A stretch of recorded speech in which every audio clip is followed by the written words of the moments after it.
I don't think I'm allowed to do this. Lag is going to be the biggest problem on red light, green light. Huh, randomly flood escape, but with red liquid. Have fun playing this game if you're stuck on a short render distance, especially with red light, green light.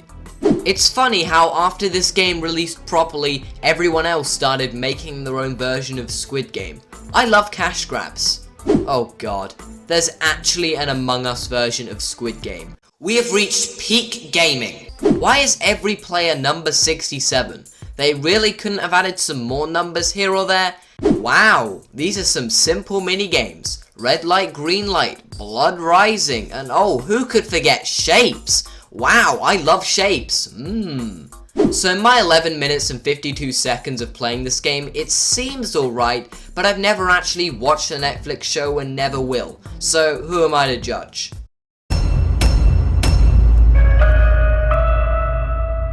This trailer, in general, has nothing to do with the actual game. At no point anywhere in Saktuk do we see Sonic sitting down, let alone him not covered in blood. Also, this scene was straight up ripped from the FNAF 2 trailer. 5 sins for plagiarism. The music, once again, isn't heard in the game. Oh wait, it's from freesound.org. Why do only one of Sonic's eyes light up? Is the number 2 overrated or something? This trailer is 30 seconds long, and at no point do we see guns, weapons, or any of the stuff actually in the game. Okay, yes, I know that Roblox trailers can only be 30 seconds long, but they should have made an extended version. Slenderman's tentacles don't move. Also, why would you open the door to Slenderman? Did you not hear his music behind the door? Did you not wonder why the door was closed in the first place? I don't know how people in the comments are saying that this trailer is accurate. It clearly isn't. This font is horrible. Play now for free. Since when was the game not free? Heck, since when was any Roblox game not free? I'm talking about the good games, by the way. Infinite Sins! Alright, Homer. I'm sorry, Homer, but I have to target you. Oh, Homer kinda good. I'm not using shift lock, so I'm gonna be bad. Nope. I have to. Yes! There we go! I'm gonna die. The Silent Killer badge is arguably one of the hardest badges to get in Survive and Kill the Killers in Area 51. I mean, you have to kill more than 12 players in a Juggernaut server while still being on full health. It's certainly not easy. But don't worry, in this quick video, I'll show you how to get it in under 5 minutes. Start by trying to find a server with more than 12 players, as 12 players is required to get the badge. If you have the Killer Choice Game Pass, you'll want to pick a killer that does a high amount of damage. Captain Zombie, Pinhead, Alien, Leatherface are all great options. Captain Zombie I'd say is the best stat of these, as he can summon super buff zombie minions, and you can make them do all of the work. Once you've picked your killer and you're in the round, take your time. Let the players split up, don't go rushing and try and kill everyone at once. It won't work. Also be sure to utilize shift lock to help get a better accuracy with your chosen killer. Trust me, it helps a ton. Remember, every kill grants you a bonus 20 HP, so don't give up if you get a little hurt with a battle from a player. You can recover your chances as long as there are enough people left in the game. Good luck on getting the badge, and I hope this video helped you out. Infection mode is a planned upcoming mode for Saktuk that was announced by the lead developer Homer Mafia 1 all the way back in the year of 2020. Basically, the mode would be very similar to that of the already existing Juggernaut mode. There are 16 players around the map, 2 of them are killers and they must infect the survivors, while the rest of the players look for weapons around the map to stop the spread of the infection. If a survivor was killed by an infected, they too would turn into a killer, and the last person or people standing would win the game. Very simple concept. So why hasn't the mode been added back into the game almost 3 years later? Well, mostly because Homer has been focusing on other updates recently, like the killer revamps and Sector 2 location. Infection mode is just not on his bucket list at the moment, but Homer has confirmed that it will be coming into the game eventually. It just needs more time. So what do you guys think? Do you think the delay of the infection mode update means it'll be the best it possibly can be once the update eventually comes out, or do you think infection mode is long overdue? The mysterious entity is probably the most confusing badge to obtain in Saktuk. But don't worry, in this quick guide I'll explain everything we know about how to get it so far. Essentially, the mysterious entity figure will spawn on Extreme Classic mode only, in one of 3 locations on the surface. I'll have a map created by the community that shows each of these locations on screen now. Each Roblox account has a set location and time of day that the mysterious entity can spawn during, which seems to be random for each Roblox account. You can tell what location your account has based on clues clues that appear around that place. If you have bricks near the jet area, then you have the jet spawn. If there's a hole in the roof in one of the hangars, you have the game pass spawn. And if you have neither of these, you have the desert spawn. And as for the time frame, the mysterious entity won't be in the game 24/7. He'll appear at a different time for every account, even if you already have the badge. So check back every couple of hours in Extreme Classic mode until you hear this sound when you join the game. That's when you'll know the entity is spawned. Then just talk to the guy and collect your badge. My opinion on every Surviving Killer kills an Area 51 killer in under 60 seconds. So, do you insta-kill or not? Saktuk was not ready for a killer like this. Nobody likes you. Literally just the blooper from Mario Kart. My child. Mid. So, is it Ghostface or Scream? Wait.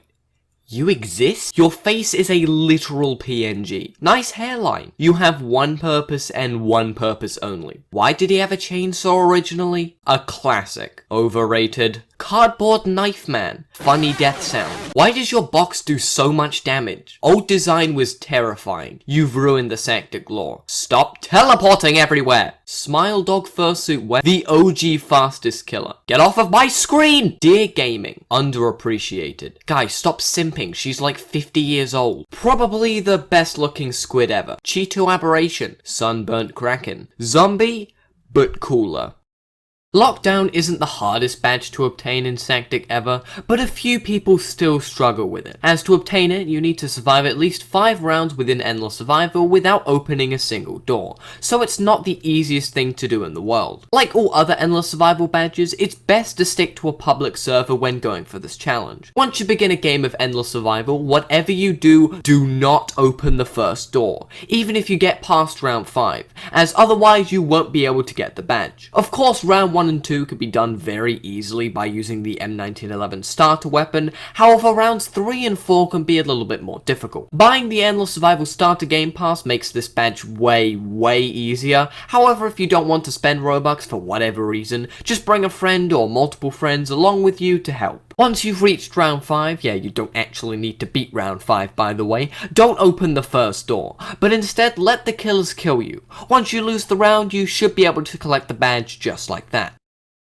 Did you know that the Roblox game Surviving Killer Kills in Area 51 was actually shut down at one point? It's true, on July the 7th, 2022, Roblox moderation themselves actually took action against the Saktuk game, completely shutting down Classic Mode and putting the Saktuk test servers under review. And finally, the game's creator, Homer Mafia 1, had his account completely banned for 3 days. So the question becomes, why did Roblox take action against Saktuk? Well, you see, a few days before the Saktuk shutdown, there was actually a separate incident where Roblox took action against the Saktuk test servers in specific, because of the execution room's existence. Because, you know, having torture devices in a kid's game isn't exactly in Roblox's best interest, but Homer did remove the torture devices. So why did Saktuk get taken down again? Well, simply blood. Yeah, the blood around the Saktuk map and the fact that the game was available on Xbox when that's kind of against the rules got the game taken down again. So if you were wondering why a lot of the gore within Saktuk is gone nowadays, then that's why.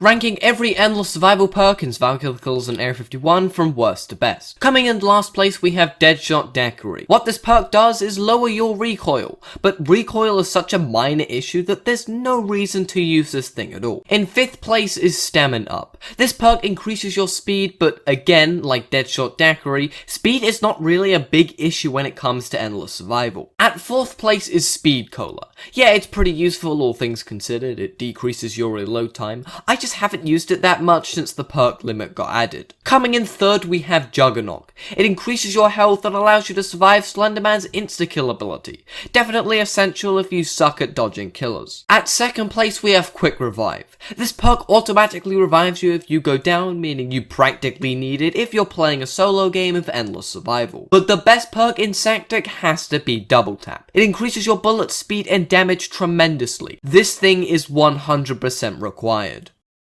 Here are 3 useful random tips that you can use in the Roblox games Survive and Kill the Killers in Area 51. A lot of people forget that headshots are a thing within Sactic. But yeah, if you want to get the most amount of damage on any killer, soldier, and it even works on the aberration boss, always aim for the head when using guns. Even though the kill badges list classic and killer mode in their description, you can actually also obtain them in endless survival mode. In fact, getting these badges within endless is arguably way easier because killers respawn faster here compared to other modes. So if you're going for that 1000 kills badge, be sure to head over to endless survival. Now, controlling and turning with the killer Wendigo during his dash attack can be quite difficult, as your controls become way stiffer. But there's actually a really easy workaround this. Simply enter shift lock mode to turn easy, and if you want to change your direction instantly, spam down that same shift lock button as fast as you can. This does take a bit of practice, however. Survivor. Survivor.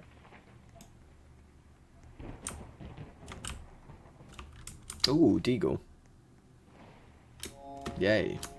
How interesting.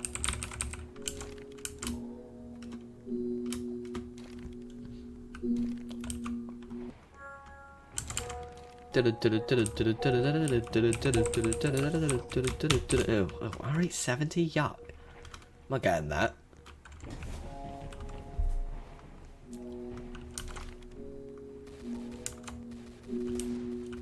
I think they already found him.